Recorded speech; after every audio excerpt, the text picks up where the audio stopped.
Ah, les mouvements oculaires.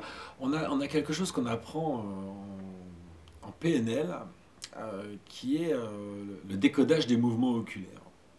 C'est-à-dire on encode les informations dans notre cerveau euh, grâce à nos yeux, alors, à certains endroits, à certains emplacements où on les place, où on les met.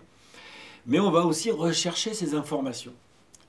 En haut, si c'est du visuel, sur les côtés, si c'est de l'auditif, en bas, ici, si c'est quelque chose qu'on se dit, et ici, si c'est quelque chose qu'on ressent. Euh, Ça, c'est quelque chose d'intéressant et de très important parce qu'en fait, j'ai parlé déjà des notions de communication consciente et inconsciente. C'est-à-dire que lorsque quelqu'un vient nous voir, il suffit quasiment de lui dire, avant de commencer la séance, euh, qu'est-ce que je peux faire pour vous aujourd'hui? Et là, la personne, elle va faire un accès oculaire et elle vient de voir ce qu'elle veut travailler.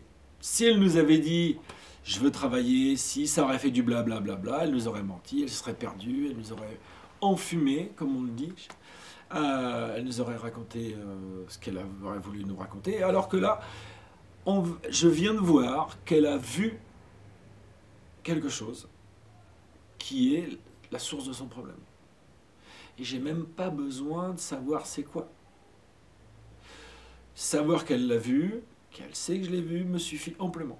Et comme ça, on est au cœur de sa réalité. Et je respecte sa carte du monde et je respecte tout. J'ai même pas besoin de savoir. Et ça, c'est énorme. Je dirais énormissime parce que ça simplifie les choses.